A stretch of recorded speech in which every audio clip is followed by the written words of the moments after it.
Okay. Call up, I just don't see it. I don't think he's logged in. Okay. It is now 6:30. I will call the Charter Review Commission to order for Monday, February 24th. First up is roll call.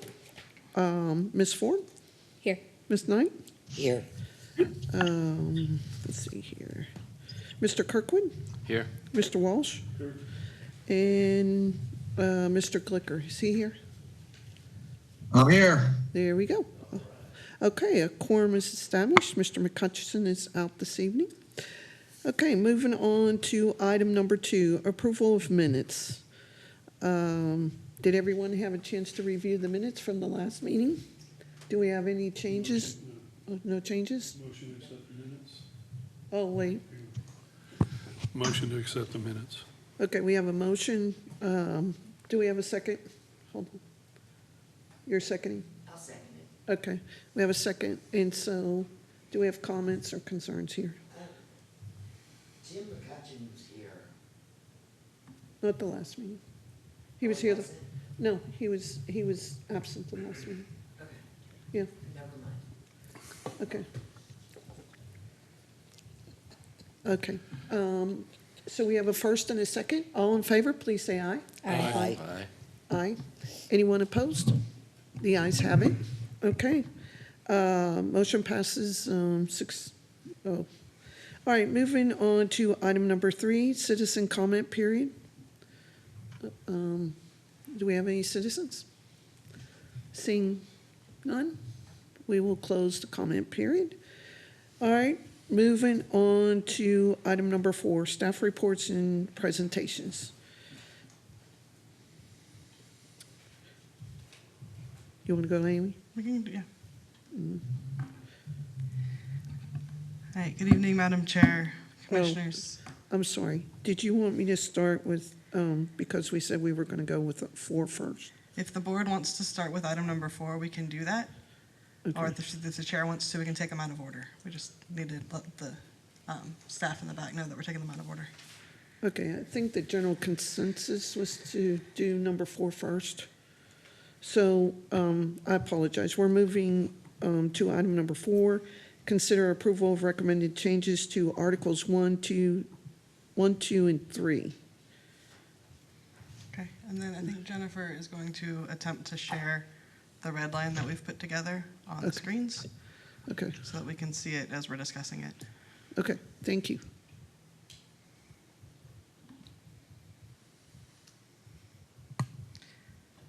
In the meantime, I have it up on my computer if anyone has comments that they want to make. Something tried to flash up there. We can't see it on ours. Okay. And unfortunately, I didn't print it. I'm pulling it up. Okay, Jennifer's working on it. Okay, thank you. We found that it worked very well in the last Charter Review Commission for everybody to be able to see it so that we can see where we are and what changes we're recommending as we go along.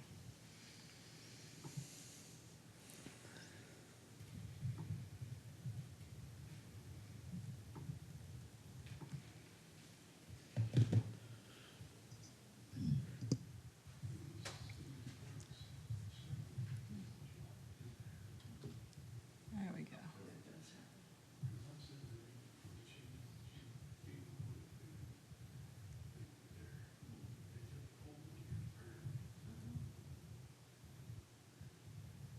We have to make that bigger. Or if there's a way to show one page at a time, there we go. Perfect. Is it too small? Okay.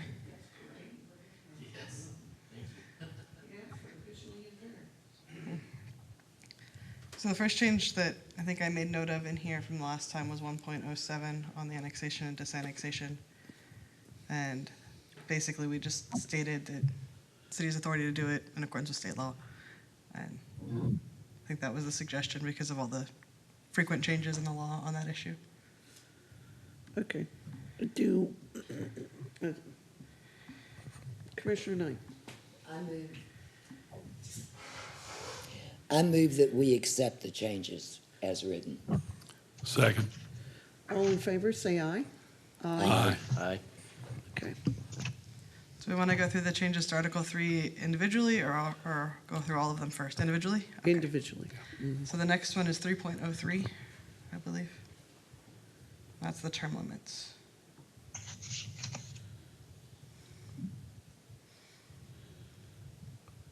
So we discussed last meeting to set the term limits to 3 consecutive regular terms of office, either as a council member or the mayor or in any combination thereof. Okay. Anybody opposed to putting in totality in there? So the question with in totality is we just want to make sure that it's not going to be in conflict with consecutive. So they can still sit out for 1 year and then run again, as opposed to, because there are some cities that actually do have the death knell, and when you hit the 4 terms or however many terms that city has, you can never run again. And so I Okay. don't know if that was the intention of this. Yeah, I don't, section. yeah, using the word totality would be pretty final. So if we wanted to retain that flexibility, I don't think we should put it in. So we're asking them,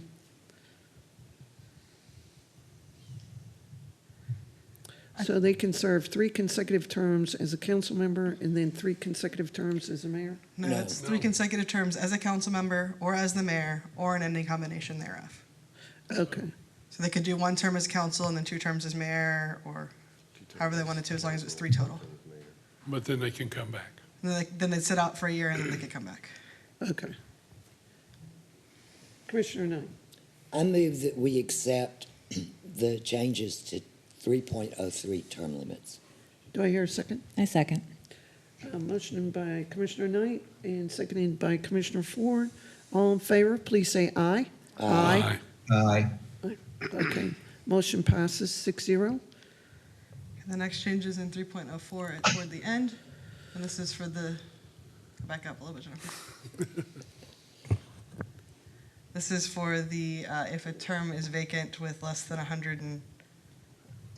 12 months left in their term, so that we don't have to rush to try to get an election in with 120 days. We still need it rolled back, please. Can you get it back up, Jennifer? Sorry? Up a little bit, back up to 3.04. Yes, sir. Oh, There yes, we go. That's it. sorry. It's okay. So that's just Yep. for, only if the vacancy is within 12 months, and that would have the election fall on the next uniform election date after the vacancy occurs, whenever there's sufficient time. So if you resign in April and there's a uniform election in May, that's not enough time, but then we would do it in the November one. Okay, Commissioner Glicker, did you have a comment? No, I guess there's a delay or something. I'm in agreement. Okay. Do I hear any changes to this modification? Do I have someone who would like to make a motion? I'll make a motion that we accept the changes for section 3.04. Okay, we have a first by Commissioner Kirkland I'll second. and seconded by Commissioner Walsh. All in favor, please say aye. Aye. Aye. Okay, motion passes 6-0. All right, moving on to, okay, 3.05. So this was the change to, for removal of office from 6 votes to 5 votes. And then there's a couple of other additions we made to it.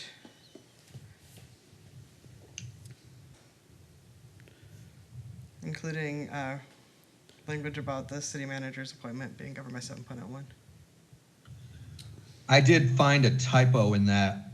The second blue line, it says reside with the city. Shouldn't it say within the city? That is correct. It should say within the city.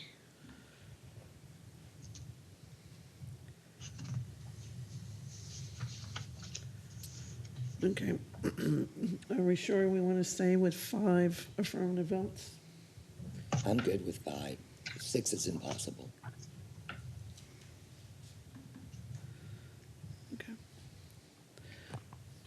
Okay. Other than Commissioner Glicker's correction, does anybody else have any other corrections, comments? Commissioner Knight? I don't know where this is. It says conviction of a misdemeanor during their term of office. Should that not say final conviction? Or is conviction? Final conviction would be more consistent with the state law. Okay, for both for the felony and for the misdemeanor involving moral turpitude. But that doesn't necessarily mean we can't have a stricter standard than state law. That would just be more consistent with state law. I'm not I wedded think to we, that. go on, Lila. Go ahead, Commissioner Glicker. I think we'd run into a problem if we did that. I think the city could get sued if we tried to impose and I'm not saying a successful lawsuit. Every lawyer hates the question, can I get sued? Yeah, you can get sued. But if it's not final for all other purposes, I don't know that it would be a good idea for us to change that standard. Okay, we can add in final before both of those convictions. Okay, anybody else have any other comments? Commissioner Knight.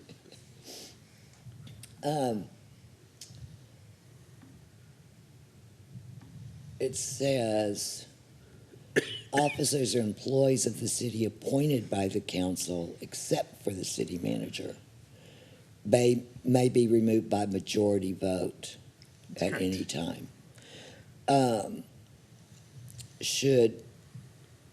Should the other officers, such as the finance director, The I believe there's a clause in here that speaks specifically to the finance I believe that's in director. Article 4, Yeah. where it talks about my appointment as well as the dismissal of the finance director. The reason I added the language about the city manager is because Section 7.01 of the charter requires 5 votes to hire and fire the city manager, not 4. So I was trying to get rid of a conflict. Okay, but we also have others like municipal judge, and you want just a simple majority to remove them. And attorney. That's also in 4. Yeah, that's in 4. We could address it in 4. The reason I made that exception was I didn't want this section to be inconsistent with 7.01. So if we're going to change it in 4 for everyone, then we can come back and change it in this one for everyone too to be consistent. Okay.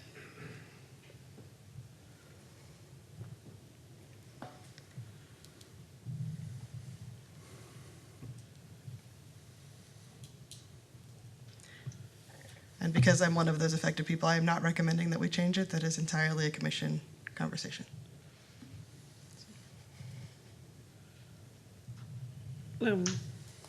What was your reasoning, other than for clarification, of putting that in there?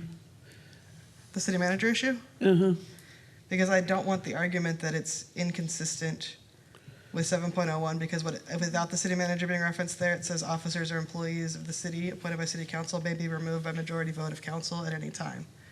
And that would be in conflict with section 7.01, which requires a 5 vote to remove the city manager. okay.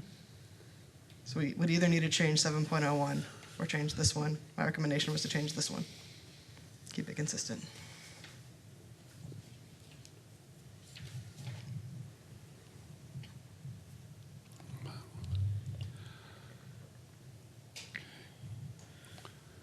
Anybody else have any other comments or concerns about that one? I move that we accept this as it's currently written with the final included. I'll And, second. and with the within, Yes, with the within corrected. yeah, Pardon? the within correction that Commissioner Yeah. Blicker brought. Okay. All right, so we have a motion Oh, in yeah. in a second. Yes, ma'am, I'll second it. Walsh, Kirkwood. All in favor, please say aye. Aye. Aye. Nay. Nay? Okay. So there's one nay? Okay, Did One he nay. say nay or yay? Miss Knight was a nay, yeah. You can Ms. say- Knight was a nay. Okay. Okay, the next change is 3.06 on the quorum and attendance, and this was where we had talked about the possibility of missing multiple meetings on the same day and wanting to stretch that out so it would be on separate days, and then adding in a little bit of the human element on what might be good and sufficient cause to miss a meeting. I took a shot at what would be good and sufficient cause. If you guys have recommendations for other circumstances you'd like to add, we're happy to consider those as well.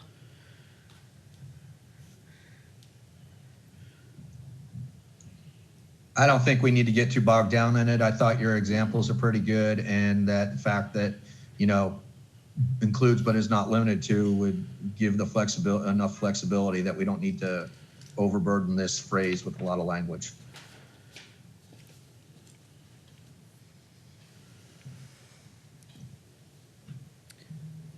Anybody have any comments, questions? I mean, I agree that it could be even shorter, to Commissioner Glickler's point, because it does include the phrase, but is not limited to. But I'm also fine with keeping it as is, just so there's less work for Amy. Yeah, I don't want to go so far as to define close family members, because some people's great-grandparents are close family members. So you'd have to trust on the veracity of the individual as to how close they truly were. Right, I mean, you can define it by consanguinity, but it gets complicated, and then people have to look up the consanguinity chart and understand what that means. I had a coworker at a former job that took 3 absences for his father's death. That's pretty standard. I mean, a lot of organizations will give you 3 days for. No, Right. no. Three different. Three separate Oh, he had his father die instances. 3 separate times, okay. Yeah, they caught him on the third one. Yeah, that's a little difficult. So do we want to remove the word close? Just No, say no, family? no, no, no, no, close is fine. Okay. I just worry about how people interpret it. You know, some people sit there and say, oh, you know, your great uncle is not close, but in some cases they are. Right. Yeah. Okay, do I hear a motion to approve as stated? I move to approve the changes to 3.06 as stated. Okay, I second. motion by Commissioner Ford, seconded by Commissioner Light. All in favor, please say aye. Aye. Aye. Aye. Aye. Do we have any nays? All right, motion passes 6-0. Okay, the next one is 3.08, and this was on voting. And the commission at the last meeting suggested that it would be best for all items to require 4 affirmative votes of members of council that are present voting.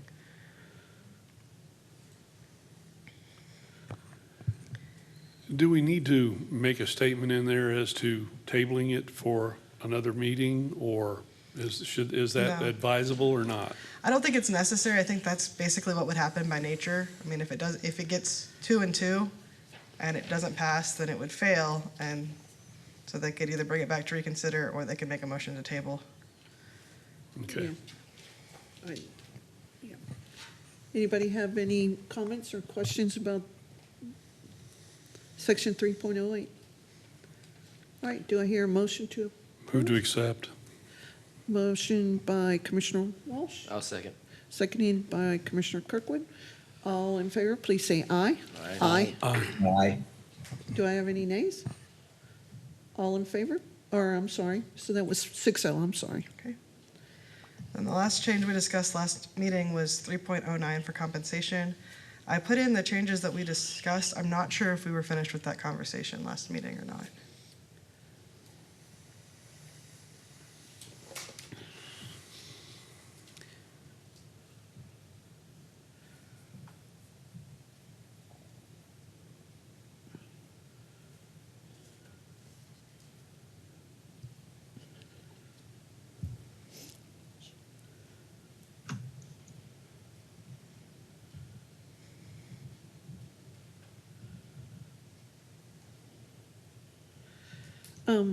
Do you guys have a personnel policy that defines reimbursement of expenses? We have, for purposes of council, we have a credit card policy, and then a per diem policy for travel and that sort of thing. For city employees, we do have personnel policies that somewhat address it. I know there are changes in the works to kind of tighten those up as well. So the credit card policy, should it be referred to here? I tend to prefer not to refer to policies in the charter because Okay. policies can change far more frequently than the charter, and so then it gets confusing. So that was why we tried to make the language broad enough to say that they would either be reimbursed or receive payment in another fashion, so in that case with credit cards. Okay.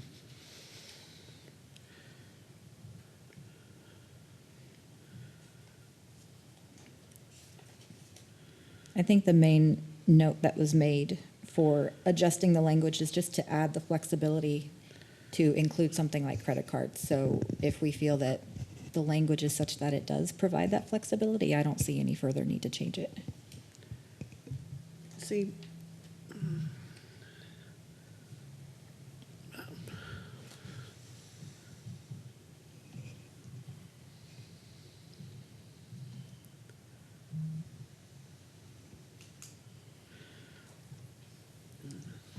I'm honestly of the opinion of doing away with credit cards since there's been so much controversy over them. And just say straight, you put in a reimbursement as you would for any kind of business entity, period. Commissioner Nutt. It does state eligible for reimbursement or other payment by the city. Would credit cards fall under other payment? That was my intention with the language, yes, was that if it was an eligible expenditure charged on a city credit card, then the city would pay that credit card bill. If it was not an eligible expenditure, then it would need to be recouped from the council member or the city employee, just as we would do if it was a city employee credit card. Okay, so who defines eligible? The policy. The policy does, okay.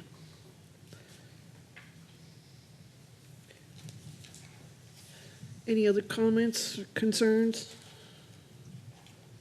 Do I hear a motion to approve, what section is that? I'll motion to- 3.09. 3.09? 309? Mhm. I move to approve 309. Do I hear a second? I'll second. Oh, okay, we got a motion by Commissioner Walsh, seconded by Commissioner Knight. All in favor, please say aye. Aye. Aye. Aye. Motion passes 6.0. All right, moving on to section 4, is that right? Or Number 2, we're yes. moving on to item number 2, staff reports and presentations. All right, Amy. Just give them a minute to pull that up on the screens. Okay, they're fast. Madam Chair, members of the commission, Amy Alcorn Reed, for the record, city attorney. So I've gone through Articles 4 and 5. I did not think we would get to 6 today. I did post it in case we do, but I didn't feel like we were going to have the time.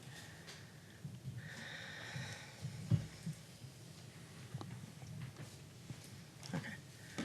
So Article 4, these are the sections in Article 4. You can see I've made notes on a couple of them that we'll go to. 4.03, 04, 06, 07, and 08. So I guess before I move on to those, I'm going to ask if anyone on the commission has notes on 4.01 or 4.02, which is the mayor and the mayor pro tem. I had something clarified, for me by Jennifer on 4.01. I had somebody mention to me that on the first vote where they chose to remove the tree on Stagecoach Road, that the mayor had turned off his screen for a little while, and they were concerned that since he's enjoined to vote on every item, that he was abrogating. So Jennifer explained to me that when he is turned off, he's essentially absent. Is that correct? I believe that he was absent, yes. That is how his vote, that was how his act, that he went in on that action was absent. The Open Meetings Act requires that the camera be on, which is why you can see Mr. Glickler on camera back there. Right. For all discussion and all votes, if your camera is not on, you're considered absent. Okay, thank you. The reason I wanted to ask or make sure that that was stated where somebody who asked me about it could hear it. I've also seen other council members leave the dais during a vote, and I've never paid attention to how the vote was counted if they weren't here. If they've left to go, like if they've gone to the restroom and then missed a vote, they'll be marked as absent. If they choose to not participate in a vote, they'll fill out a form and file it with Jennifer and abstain from that vote. And so they'll often get up to go out for that, but they're supposed to announce that in advance and provide a Okay, form I to can Jennifer. understand why there would be abstentions. Okay, thank you.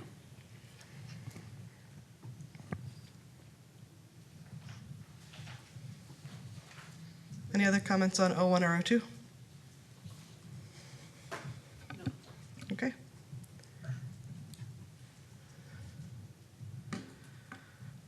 .03, the City Council. Again, I've pointed out that Section A could potentially appear to be in conflict with 7.01. I don't think it is, but I think the fact that we include the city manager and the finance director in the same one and then reference majority vote, I think the majority vote is just supposed to reference the finance director. But in my opinion, if we're going to keep the finance director in here, it'd be more appropriate to put him in P, which is where you can find the others, including myself, the municipal court judge, and any associate municipal court judges that might get appointed. Item P, If you look at subsection P, it says appoint and remove the city attorney, municipal court judge, and associate municipal court judges. So you could put the finance director in there, and then all of those would be by majority vote, and the city manager is by 5 No. votes. I thought it was specifically stated that it takes 5 votes, or, It says by majority vote of the council after, so it says, on A, it says appoint and supervise the city manager, and then confirm the dismissal of director of finance by majority vote of the entire council. And so, in order to not be in conflict with 7.01, the way I would read that is that they could supervise and remove the city manager, and then separately confirm the dismissal of the finance director by majority vote. Otherwise, it would be in conflict with 7.01, which says that it takes 5 votes to hire and fire the city manager. okay, I'm sorry, Commissioner Knight. I believe that dismissal of the director of finance should, as well as the city manager, should be by an affirmative vote of 5 members of council. And they, and The finance director is very key to the city. correct, I don't disagree. And the finance director reports directly to the city council. That's not actually true. The finance director is appointed and hired by the city manager. Confirmation of his firing is by city council, according to the way this is written. So the city manager would fire him, but the city council would confirm that The city firing. manager would hire the finance director, and then if the city manager chose to fire the finance director, it would not be effective unless confirmed by city council. Yeah, So it'd 'cause be it right, says confirm dismissal, Right. it doesn't say dismiss. Okay. right. Commissioner Ford. So to further this discussion from someone who doesn't have a great deal of municipal experience, why would the director of finance be included in this section to begin with, as opposed to someone like a municipal judge? I think there was some specific history regarding a specific situation with a specific city manager that was long before I was here, so I don't know the details on it, but I believe it got put in to deal with a specific situation. Okay, to- so this wouldn't be a blanket prescription, this was more to take care of something specific at that time. No, No. it was, and it was while I was on council, and the reason we did it is because we don't ever want to be in that position again, That's fair. ever. Because the city manager was terminated, finance director walked out, we were left with a mess. And so the finance director, we wanted it so that the finance director could never be fired. They had to be fired by the city council. I have absolutely nothing against Mr. Mohit. I think he's doing a great job. I'm just pointing out a potential inconsistency, so I want to make sure the charter is consistent with itself to avoid I challenges just in the believe future. it should be an affirmative vote of 5 members. Oh, the council. Yes. So the situation you're talking about was the city manager got fired and the financial director walked out in solidarity? Well, there was question. I mean, Okay. there was question. So he was going to be fired too? Well, we were gonna order an audit. Okay.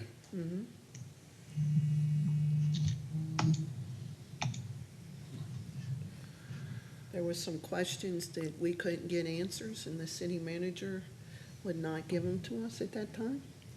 Would moving that job title down to P eliminate that problem or keep that protection that you need? No, because it's still just, Then it would be a majority vote of council for the yeah, finance just a director. majority, not 5. Right. I do want to note that nothing in this would prevent the finance director from quitting if he chose to do so. Right. I'm not sure what that situation was, but I just want to be clear, this wouldn't solve the finance director walking out the door. Yeah.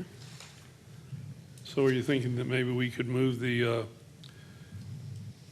appoint supervisor and remove the city manager to 701, move director of finance to F and renumber them B through T to A through S? So I would That just be- leave appoint, supervise, and remove the city manager in accordance with 7.01. Okay, And that then works for me. move the finance director down to P with the rest of the people who are dealt with by council appointment. But that would be by a majority But that's a vote. majority vote, that's correct.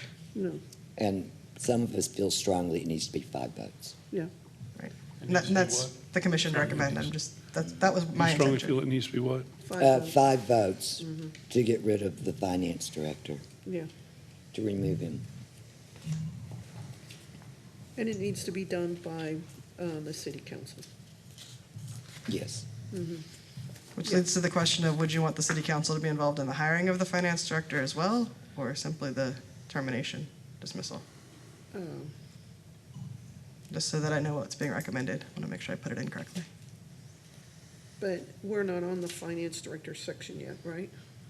There, I mean, I'm just looking at A, because A only allows for the confirmation of the dismissal. It does not reference the appointment of the finance director. So as currently written in the charter, the city manager appoints the finance director with no confirmation from city council. And then if the city manager were to dismiss the finance director, that would require confirmation of city council.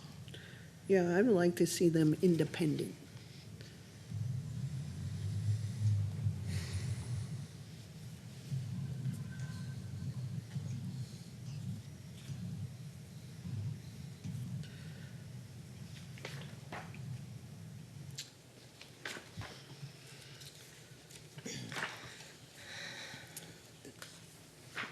Commissioner Knight. Moving ahead, section 8.01, finance.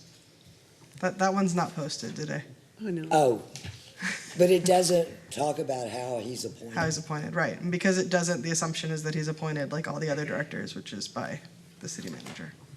No, but they're not. The city appoints the municipal judge. Right. Municipal judge is apart from myself, the people who serve as department directors are appointed by the city manager currently. I'm appointed by city council. Municipal court judge is part-time, so he's here serving, but he's not a department director. From You're the way I was appointed referred by to it. city council? I am. That is P, 4.03P. I'm appointed by city council, but I report to the city manager. Maybe that should change. I will make no recommendations on my own appointment. Smart.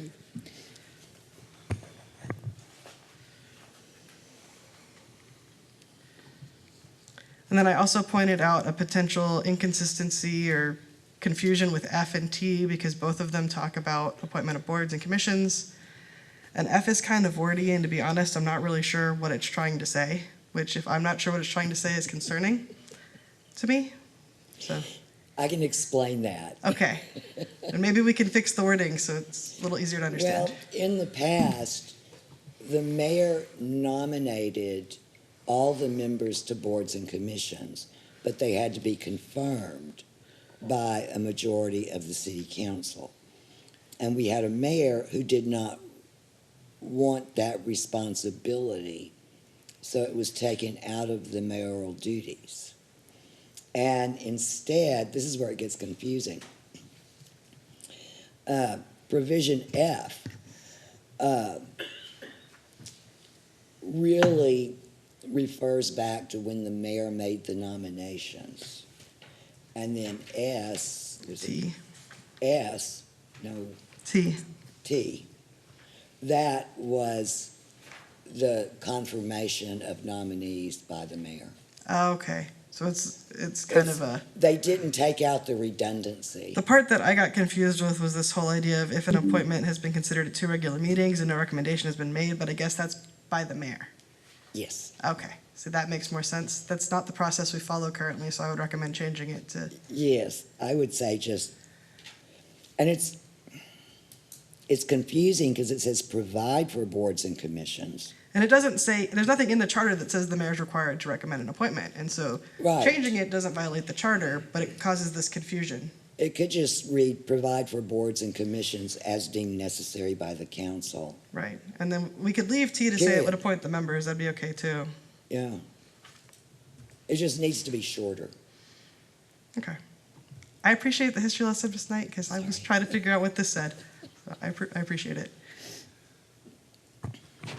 Yeah, I need all that training on that I can get because I'm new to the city.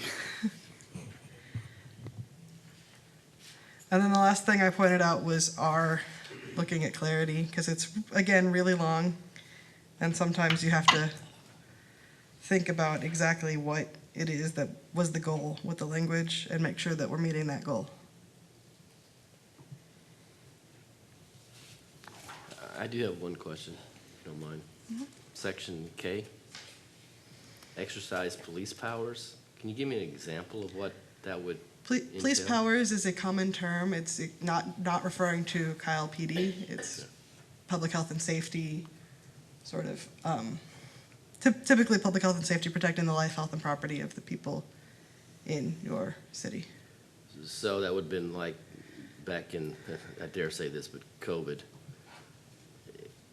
Actions taken by the city council to, I mean, it's used for all sorts of things, like building code is typically an exercise of police power Oh, because we have the okay. building code to protect the health and safety of the residents. okay, all right, thank you. But what you're getting on is emergency ordinances, and we're gonna get to that. It seems like they tried to stuff the entirety of the charter into R, and I Correct. don't see why. I'm not really sure what purpose it serves that isn't elsewhere in the charter, but if somebody has some history on this one that might help me craft it the way that we were aiming for, that's pretty helpful. I think I can. Okay. And, you know, you can't always go on what happened in the past. It doesn't mean it'll happen again, although it usually does. I think what this was trying to really stipulate was that it is a council manager form of government, Okay. not a mayoral council, you know, and actually, Isn't that referenced in 1.02? That's correct. it is. But there have been some departments that in the past have been abolished without city council being informed. So is it that single issue of abolishing offices that is the purpose of this section? Offices, departments, or agencies of the city. So,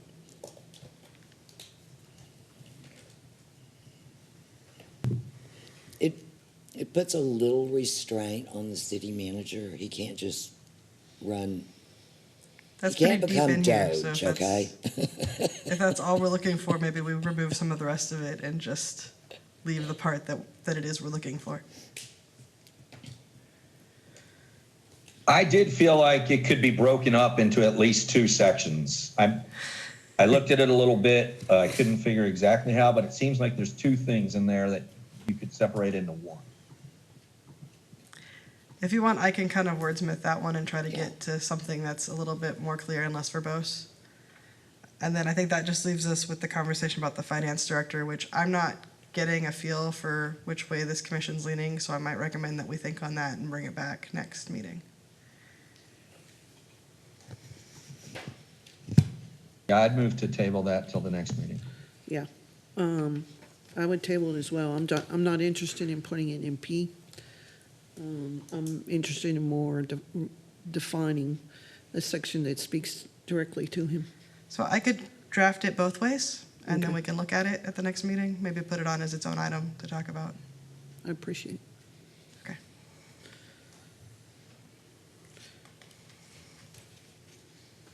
Okay, anybody else have any other questions or concerns about section 4.03? All right, moving on to section 4.04, or did you have something else, Amy? No, I'm just trying to get it to switch slides. Okay. Oh, I'm sorry, Excuse me. Commissioner Glicker. I did have one thing. I feel like T is redundant It is. Yes, it is. and that it could be eliminated. I think we're gonna work on how to make F and T work together. Okay, then I'll bring that up next Or time. remove T and put it all in F, one or the other. Apparently, when it was put in, it was not redundant, and it is now. Okay, if the person in the back can help me switch the slides, because I'm not having any luck here. So slide, there we go. Thank you. 4.04, I put in for a couple of reasons, but primarily because it might be somewhat inconsistent with 4.05. Thank you. Because 4.05 has all sorts of prohibitions on city council interfering with direct personnel matters of personnel that's not appointed by city council. And 4.04 seems a little less on that because it allows them to define duties of specific appointed officers or employees of the city which feels a little reaching into the work of the employees to me when 4.05 says that they won't do that. Commissioner Knight. I think in 4.05 on prohibitions, it can be clarified by saying no individual member of the city council nor the mayor shall instruct or request the city manager or any of the city manager's subordinates to appoint or remove from office or employment a person. Okay, so I want to make something very clear about that. If you word it that way, then a majority of the council can sit up here and fire any city employee that they want to. Because you've seen no individual council member or the city manager or the mayor can interfere versus the council cannot. Do we want the city council to be able to fire employees? No, That's the question. no. But section 4.04, it states the council, which would be a majority vote of the entire council, Right, but can what, establish personnel policies and regulations. it's not the policies so much as the may define and prescribe changes to the duties of an appointed employee, officer or employee as in its judgment may best suit the public interest. So that feels like they could say, they could take an individual employee and say, I know you were hired to do X, but we think as the council that you should do Y. So now we're imposing ourselves over the city manager's decision to hire you to do X, right? That feels a little more reaching into the depths of the organization than what 4.05 would allow, which is that they won't interfere with the depths of the organization. They'll make their request to the city manager. You mentioned that 4.04 doesn't have the same flexibility as state law. How is the state law more flexible? So there is nothing in state law that requires city councils to approve personnel policies, that requires city councils to be involved in the duties of individual employees.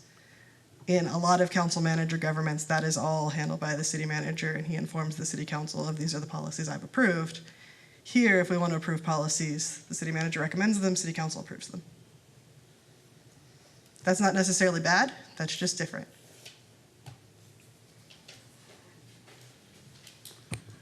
And there's nothing in state law that prevents a city council from doing There's this not. as it's written now.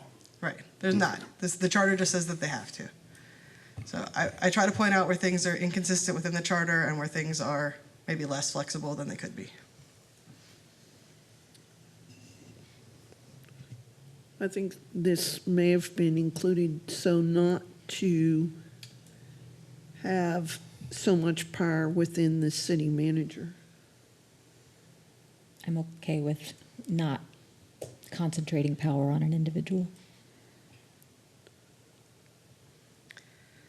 So my primary concern is the possibility that it's inconsistent with 4.05, because 4.05 says that they will, they cannot appoint or remove any employee under the city manager, and they will deal with administrative and management functions solely through the city manager or other council appointees. And so if they're defining job duties of other employees, then they're dealing with those other employees and not through the city manager. At the very least by defining that, maybe they're not speaking directly to them, but they're saying, hey, I want Joe Blow over here to now do this, and now he has to talk to council more because I said he has to do this. To my knowledge, this has not been done. I just saw it as a possible inconsistency.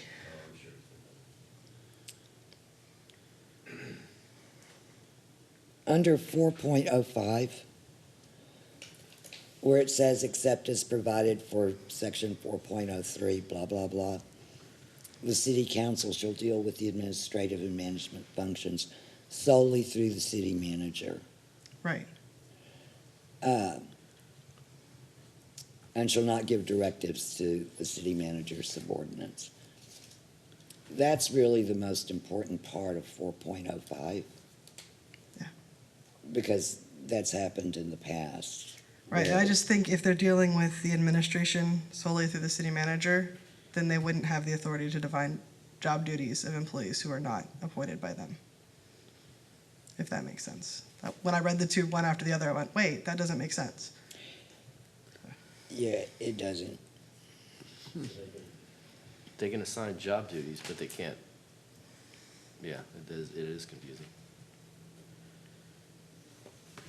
I mean, Well- 4.05 was added in 2011. And then changed again in 2016. It's possible we chose not, like, that previous charter commissions or the city council didn't think to change 4 when they added 5, which is a common Exactly. situation. Uh-huh. Well, it says the council may, not inconsistent with this charter, and then 4.05 makes it inconsistent with this charter. Or makes it inconsistent with that. That's true, which May not. maybe that was the thought process.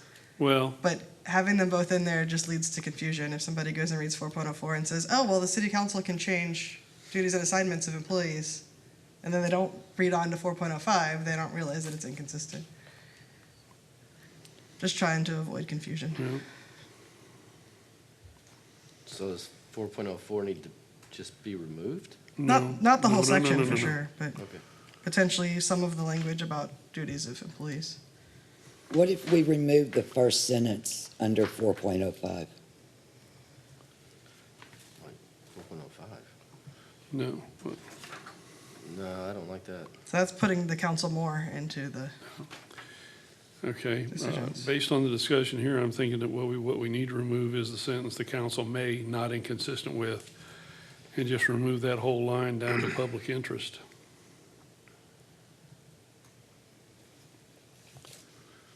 And the relationship and everything else looks like it should stay.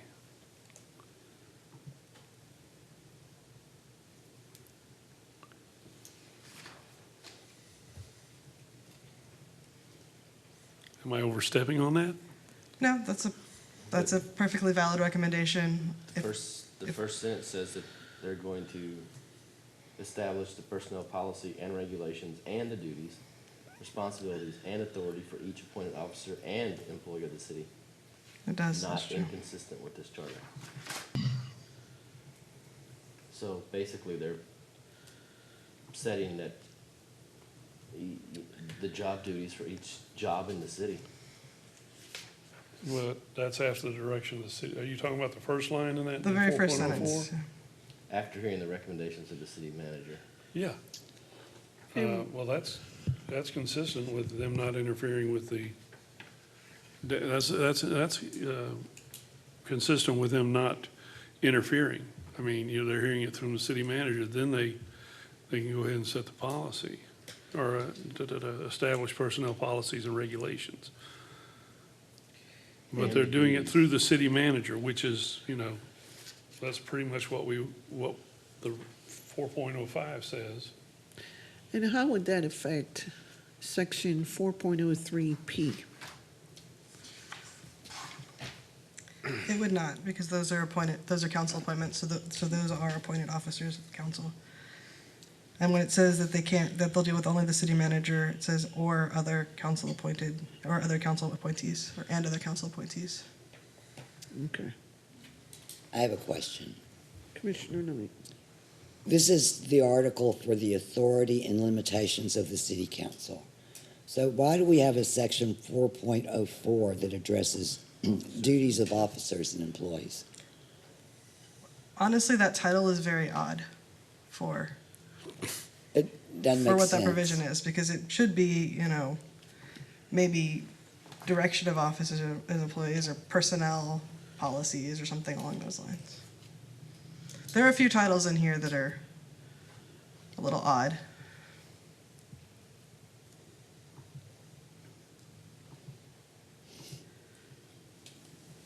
Commissioner Knight. I'm sorry. I need eyes on both sides. I think we should give the attorney a shot at reconciling 4.04 and 4.05. I can agree to that. Okay, we can bring that back next meeting. Sorry to give you homework. That's okay. That's what I'm here for. Okay, so we kind of talked about 4.05 with 4.04. 4.06 is on ordinances. I have two specific comments on this section that I want to point out, and then, of course, I can open it up to everybody else's. My first comment is on subsection C, which specifies, how ordinances can be passed, which ordinances can be passed on a single reading. And the only issue that I have with C personally is that when we canvass elections, we do it by resolution because we cannot pass an ordinance with less than 7 votes, and a canvass only requires 2 people to be present. Oh, And so we canvass by resolution. We call special election, we have to sometimes call by resolution, and it would be my preferred method to handle all election matters by ordinance. So to add an exception that if it's an ordinance related to an election, it can be passed on one reading. That's just my personal preference. I think it would look cleaner. And then the other note that I have is G, which does not clearly provide how an ordinance must be published. My opinion of that means that it must be published publicly with the agenda, not that it must be published in a newspaper. If the intent was that it must be published in a newspaper, that is not sufficient language. And if that is the intent, then I would suggest that it would be quite costly. So,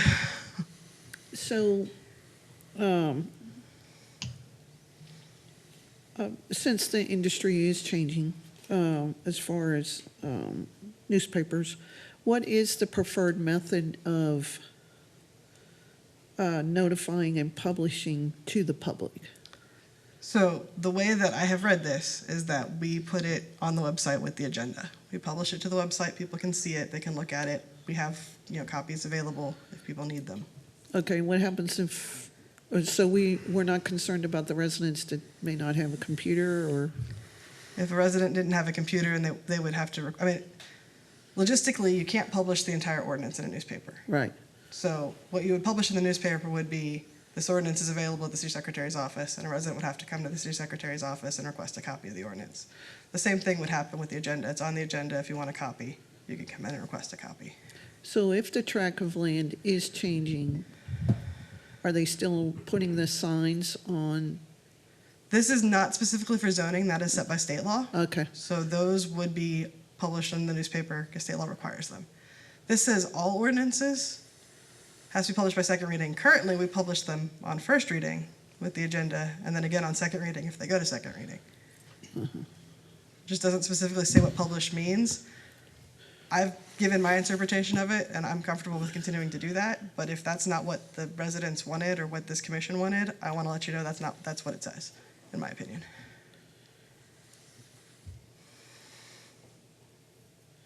Hello? oh, I'm sorry, Commissioner Knight. I guess Anita has. I agree that using the term published is extremely vague in this day and age. I'm But sure also when this note was that- written, it was not. And elsewhere in the charter, it says published in the newspaper. So the fact that it doesn't here makes me assume that that was intentional, but then I feel like they should have used a different word as opposed to published. If we use the word posted, would that help? It might. Or we could just say available for public review by second reading. Or we can leave it as is. I'm just letting you know the consequences of leaving it as is. Well, in 4.07, it does say, published in 2 successive issues of a newspaper of general circulation in the city. Right. So that's what I'm saying. I know we knew when we did 4.07 how to specify published in a newspaper. So I assume when we did 4.06, we intentionally left it out. But I wasn't here. How old is 4.06 originally? It appears that they were adopted at the same time because neither one of them has a date beneath them. Yeah. It's from 2000. Typically, when there's no date, they were in the original charter. Well, I hate to show my age too, but back in 2000, I was still a lawyer, and published usually meant the newspaper. I see your point about there being a difference, but I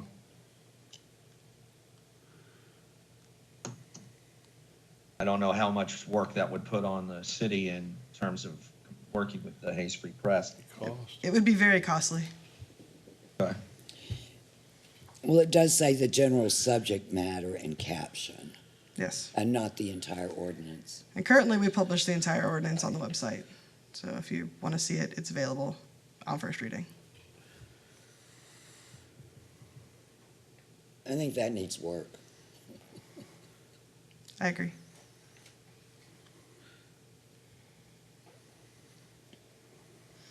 So I feel like I heard that we're okay with potentially adding election items to C as could be passed on first reading. I have one question about that. I've noticed that at times when it's been a 7-0 vote, that the mayor comes back and says, is everybody okay with us passing this on first reading, not coming back for the second one? Yeah. And he missed it at the last council meeting on an item. On the franchise item, because the charter requires that all franchises be read twice. Thank you. That was it, I think, in his memo even, or maybe Pardon? even on the caption it said, I think on the caption at the last meeting, it said this item requires 2 readings. Oh, requires, okay, thank you.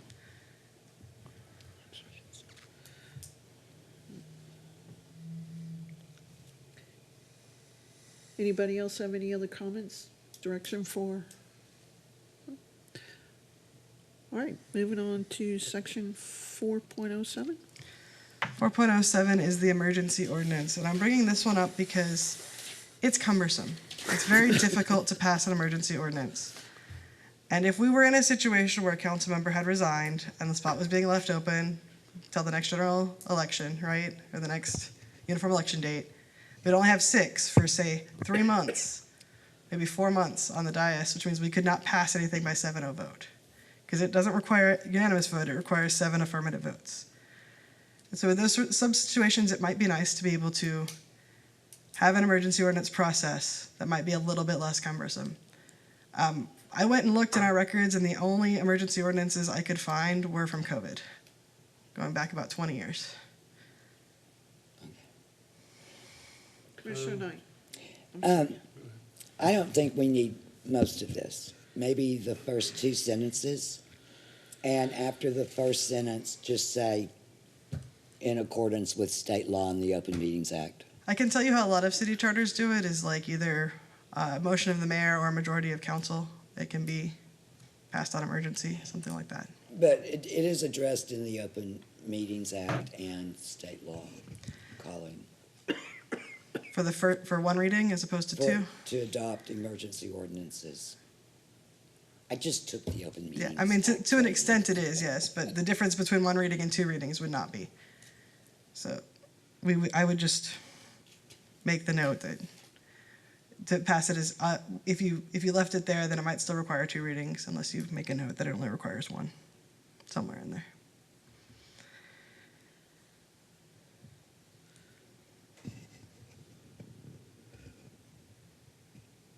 So when they did the emergency ordinance in regards to COVID, they did 2 readings? They did, I believe they did the 1, and then they renewed it at 60 days, and it was published in the paper. Okay. But I would have to go back and check to refresh my memory. What I did was search for emergency, and literally I could find 2, and they were both COVID. So it's possible I was missing some, but I tried.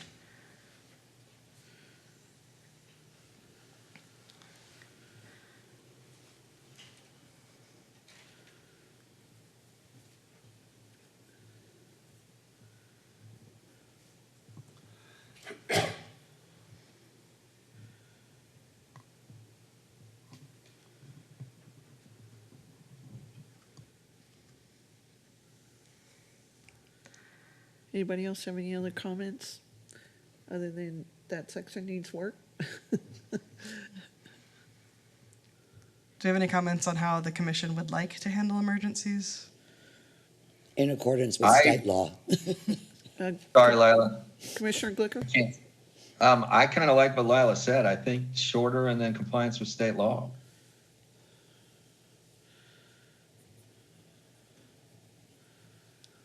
Okay, You have some direction? I think so. I can look at the state law and make sure that covers everything. Okay, moving on to section 4.08. 4.08 I pointed out because of a title. The title says resolutions and minute orders. The text says resolutions and motions. That's potentially inconsistent. That seems like a quick fix to me. Yes, remove minute orders. And I think we all have a particular dislike for the term minute order because it sounds weird.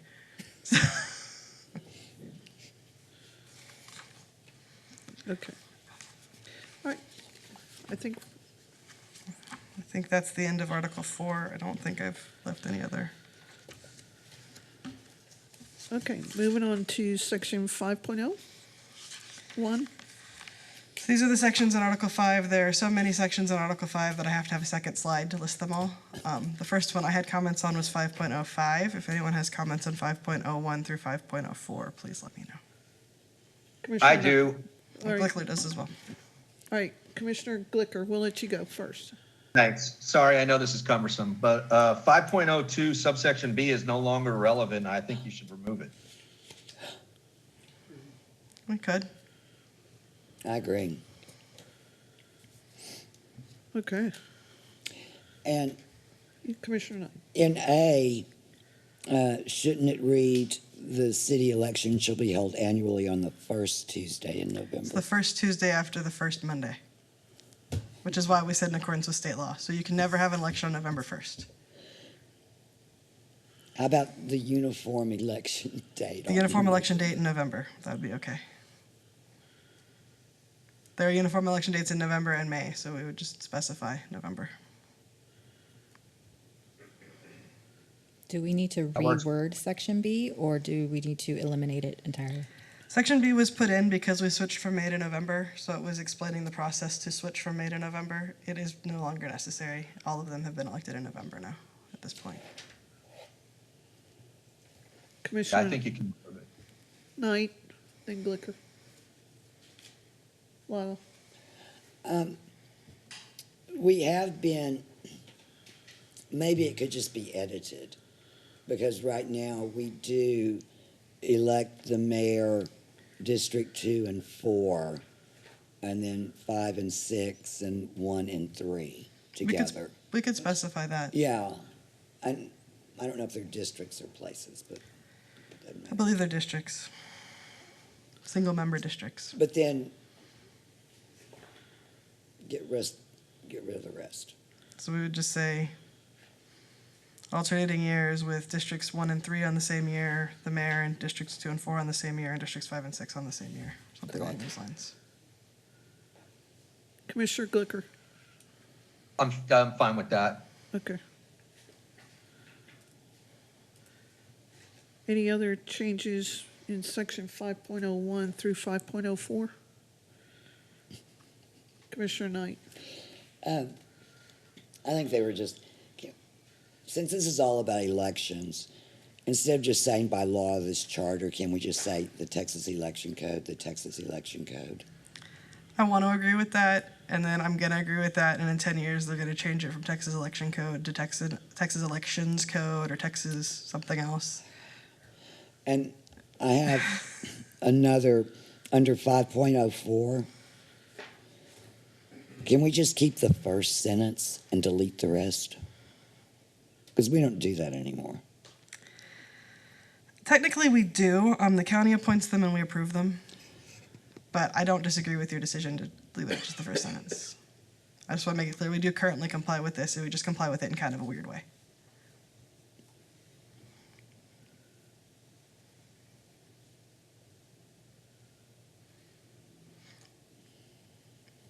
If I don't hear any objections, I'm going to go ahead and make that change before the next meeting. You know, why not change again? I didn't quite follow it. Sorry? I mean, Oh, she wants to remove everything after the first sentence in 5.04 that says we'll hold them in accordance with law. Yeah, because we have to follow what the county puts forth. well, we contract with the county. If we should ever break contract with the county, quit doing that, what's gonna happen? It would not stop us from following state law, so we would still have to appoint the election judges. This is just to avoid the potential that somebody's going to say we're not complying because we contract with the county. Like I said, we do. We contract with the county gives us the list, we approve the list. And this is from 2000. We used to do our own We ballots did used to and conduct our own everything. elections. It's typically not cost effective, but we did used to do it. I don't know. Yeah, I had wondered, there was something that came up, and I was gonna call Hayes and find out just how much it costs to put on an election for the city alone. And, I mean, roughly, what's the cost of an election for just a small district like the city? If we're going the special election for, the runoff, that was Hayes, that was the city only, right? I don't know the answer to that off the top of my head. Jennifer, do you know how much the runoff cost? I believe it was 13,000 and change. It was less Somehow than that number 14. comes up, I seem to remember that. I just don't remember where I heard it. 13.7 is what I think I heard. Wait. No, it's not that important. She I might was have just said wondering it at how the much it council meeting. costs for the city. Now, if we were doing it ourselves, it would be considerably more because we don't have the kind of record system that Right. the county does. And Jennifer might have said that at the meeting calling the election. That might be where you've heard it.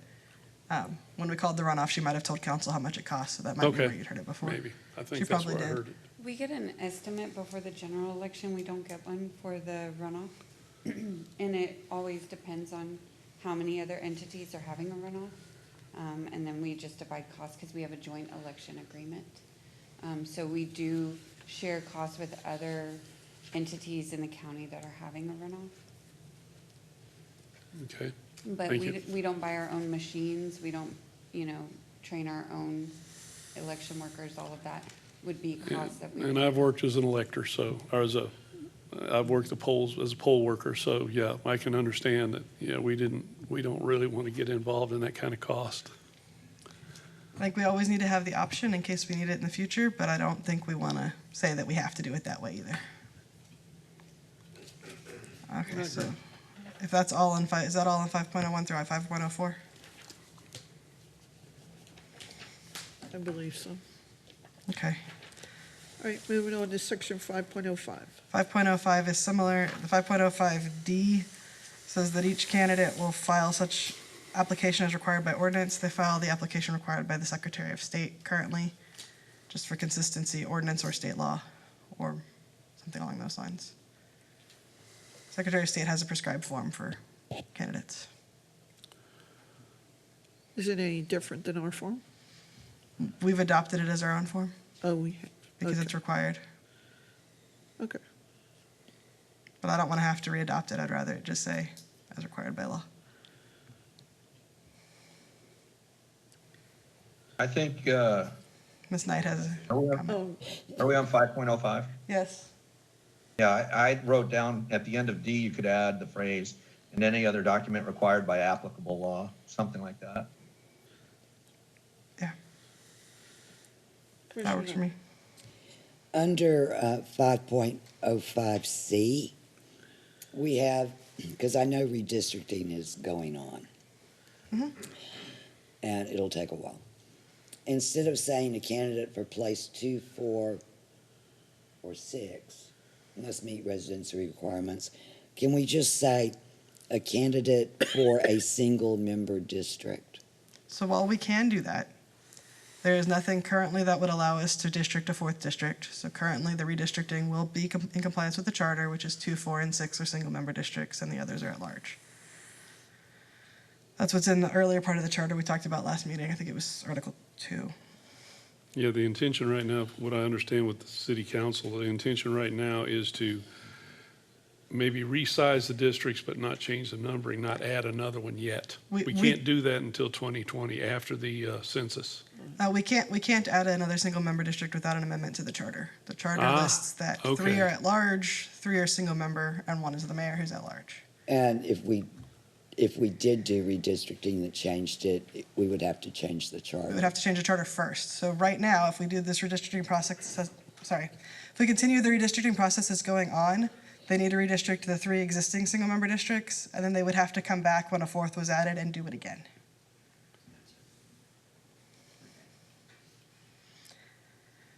I'm okay with making that change, I just don't think it's necessary right now.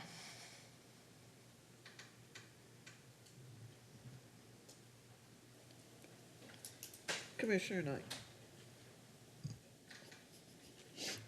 Yes, 5.06. Wait, we haven't, are we done with 5.05? Anybody else have any other comments?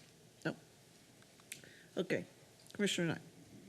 5.06 was for the same reason Commissioner Knight brought up 5.04, city contracts with the county. 5.06 specifically states that the city hall or the city hall annex shall be a polling place. It does, correct. Do we need that? Probably not. Can we delete that? It causes a lot of problems. We could absolutely propose that to the voters, yes. Then the other reason I brought up 5.06 was because it says that the city will establish election precincts. Again, we contract with the county establishes the precincts. We do approve them, but we don't I mean, we approve the list of polling places and it includes the precincts in that list, but we don't design them ourselves. So, Well, with the state trying to get rid of countywide voting, or some parts, some entities within the state want to get rid of countywide voting, how is that going to affect us? So they would want to go back to voting in your precinct.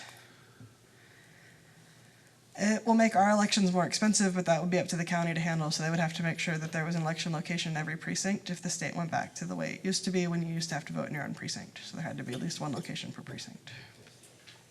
So in 1, 3, and 5, where do they vote if there's They no? would vote, that would be based on voting precinct, not based on single member district, Okay.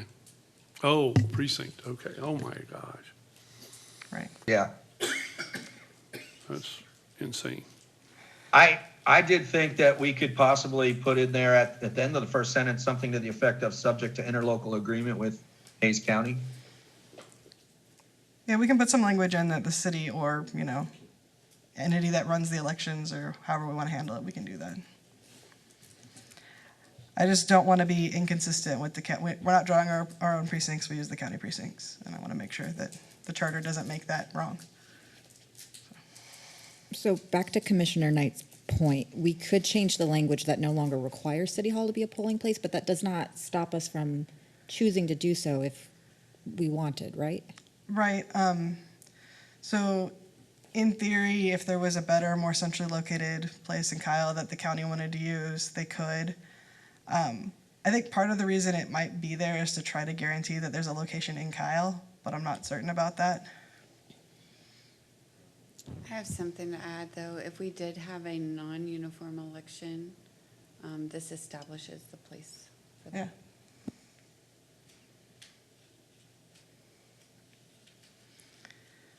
But if you wanted to change that to like there would be a location in a city facility, maybe you could do that. I think the county establishes the historic courthouse as, is it the historic courthouse or the government center that they establish as theirs?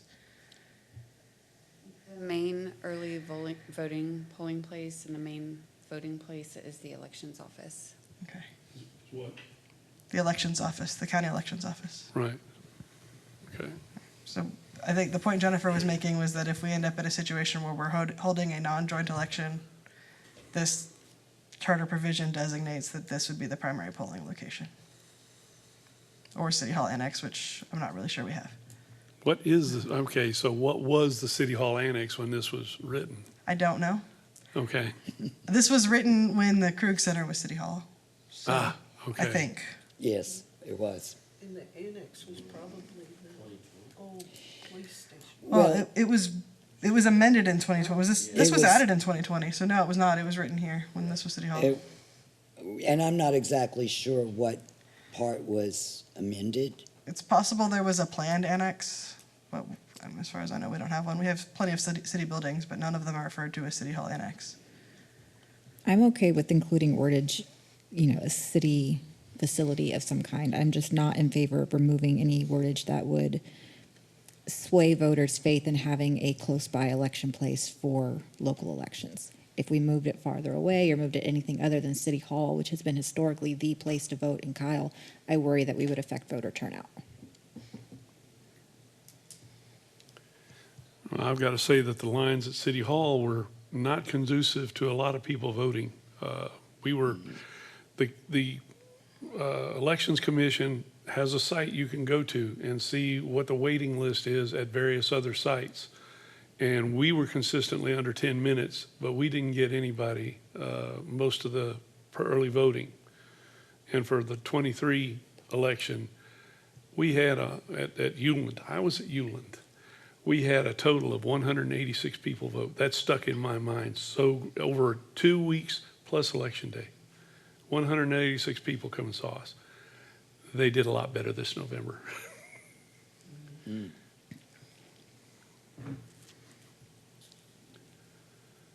But I understand, I would say we need to keep City Hall as an option for that. Okay, we can put a pin in it. How about a city-owned building? I'm good with that. In Kyle itself, I think this is the only city-owned building that was a voting No. Oh, place.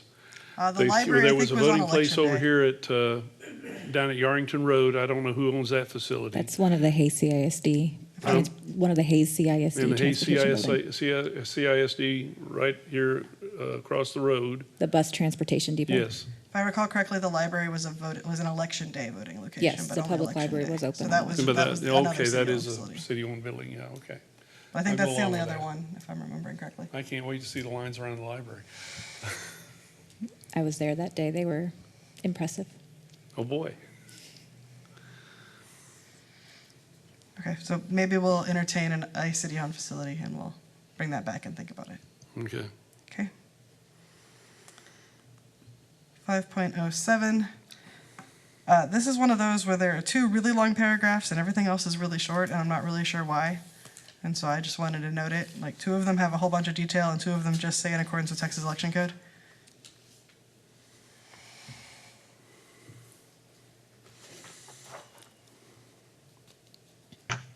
Well, in an effort to help you, whether it matters or not, I did look at 507A, and I thought after the first phrase, the name of each qualified candidate for office, we could strike the rest of that line and the next line and just put the word eligible in between, the name of each qualified eligible candidate for office.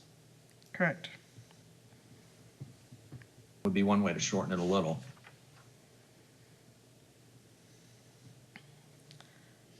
And I meant to, but did not go verify if the posting of residence addresses is required by Texas Election Code. If they have the same surname, I can look at that. I hadn't gotten around to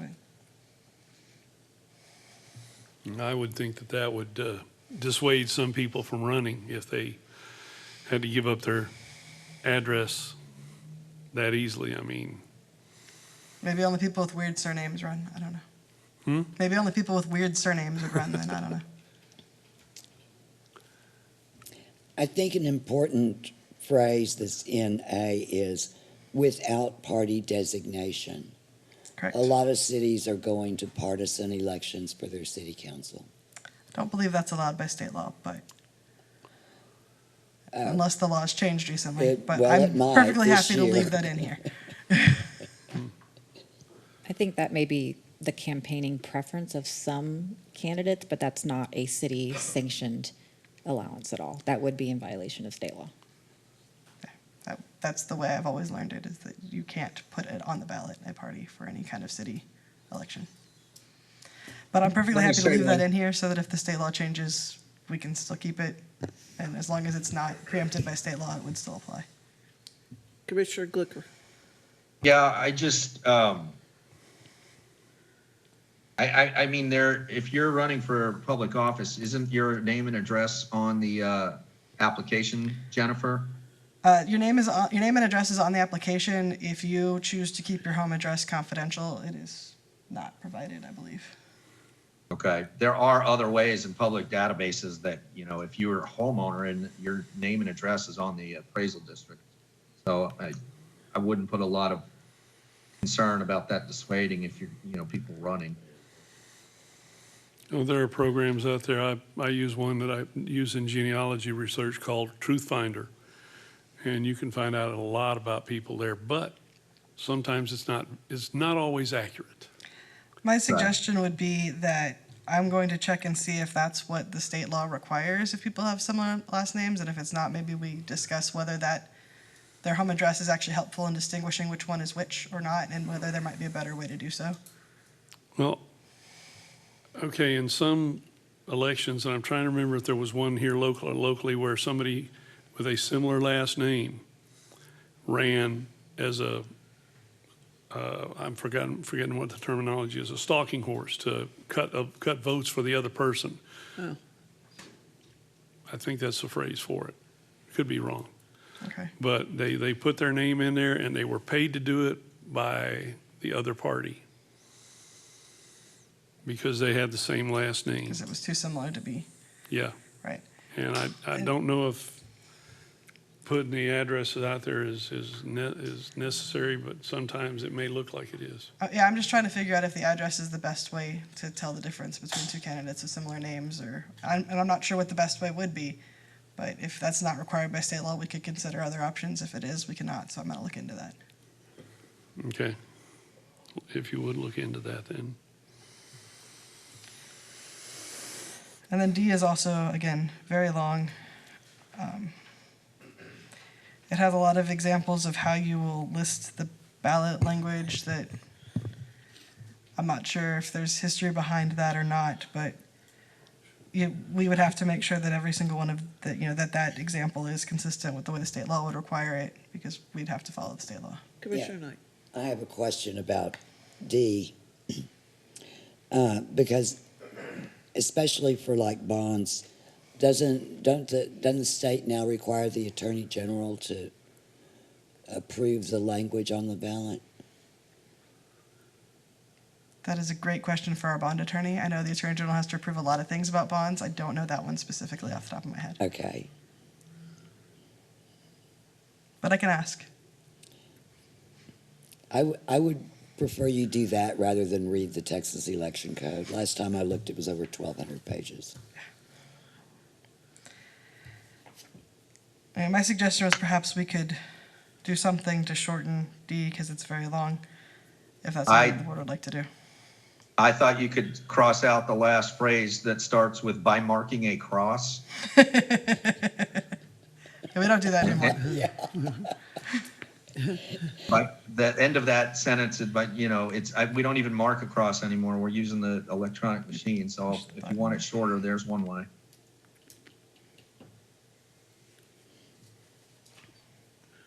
Yeah, and that's definitely true.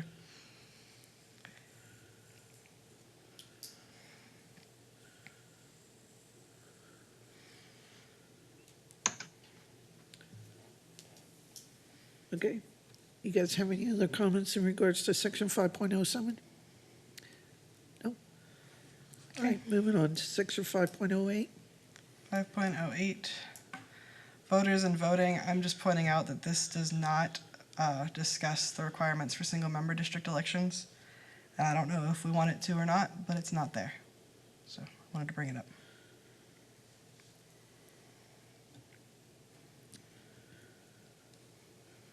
I think that you could add a second sentence that says, only registered voters residing in a single member district may vote in that election.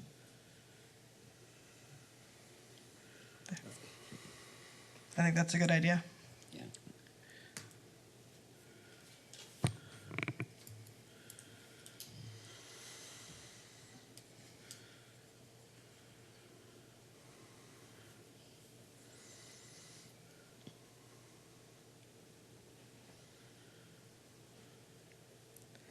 All right, I'm not seeing any other questions. One other question on that, since we specify that.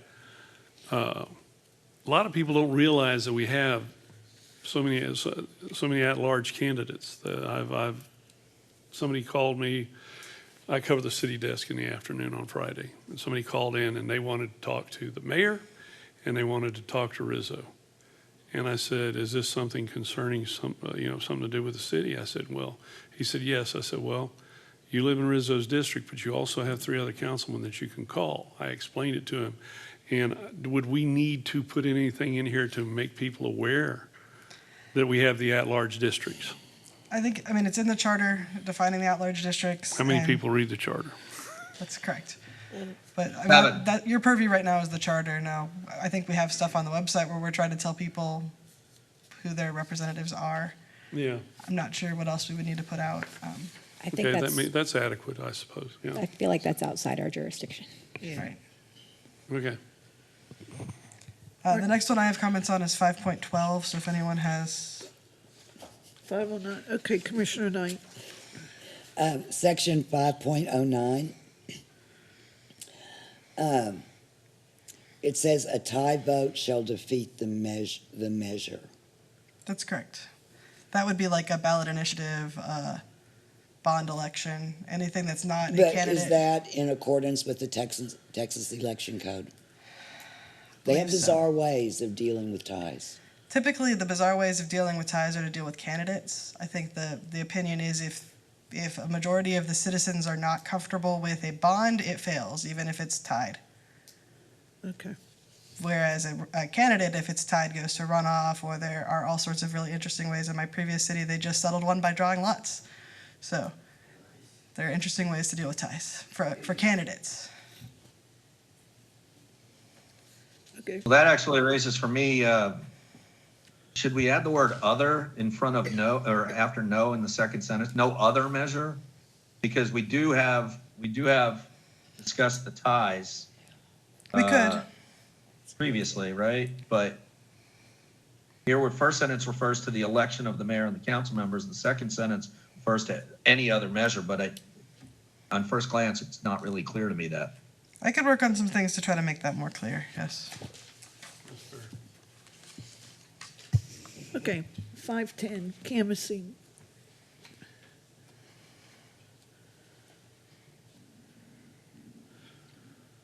I actually had a question. It's more for a clarification. The last sentence of 510 says the returns of every municipal election shall be recorded in the minutes of the council by totals for each candidate. And it also says, you know, in the first sentence says not later than 12 hours. What about when the city runs it? Is that actually happening, that we're getting the returns by 7 a.m. the next morning? As they're coming in, Jennifer gets emails from the county informing her that they're coming in, and they do get loaded to the city website as she gets them. Yes. Thank you, Jennifer. Okay. Okay, no changes on 510? All right, moving on to 511, runoff election. Is this where you had some? 512 is the next one I have. So. Oh, anybody else in regards to 511?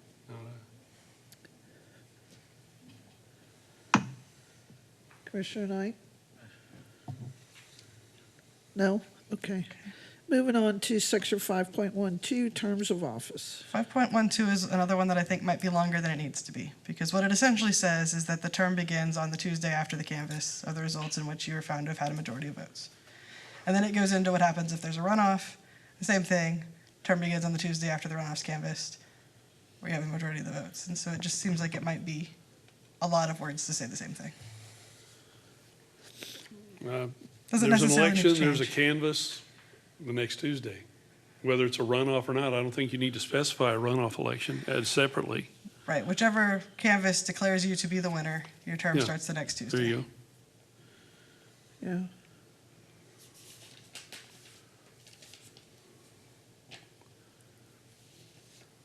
Anybody else have any other comments, concerns on that one? No? No? Okay. All right, that's all I have. And I think bring we have a those public back to hearing us. posted.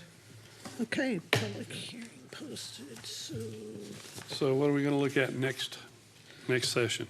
Definitely starting with 6. 6 is a little bit meaty. It's not a whole lot of sections, but they are very, like this is initiative referendum, very of interest to residents typically. okay. It is 7:59. We do need to open the public hearing, even though there's nobody in the audience, just to go through the motions. 'cause it's Oh, on we the don't, agenda. we do have to open it, or we don't? We do. We have to go through the motions on the public hearing. Okay. It is 7:59, and I'm going to open a public hearing for the Charter Review Commission. Seeing that there's no one wishing to speak, it's 8 o'clock, and I close the public hearing. So, before we go, our next meeting is March 10th. And what chapters are we doing? I would recommend 6 and 7. I'm not sure we're gonna get past 7. Yeah. I think that's sufficient. Yeah. 6 and 7. So do I hear a motion to adjourn? I make a motion to adjourn. Second. There you go. Thank you, David. Good to see you. Thanks, guys. See you in 2 weeks. All right, bud. All right.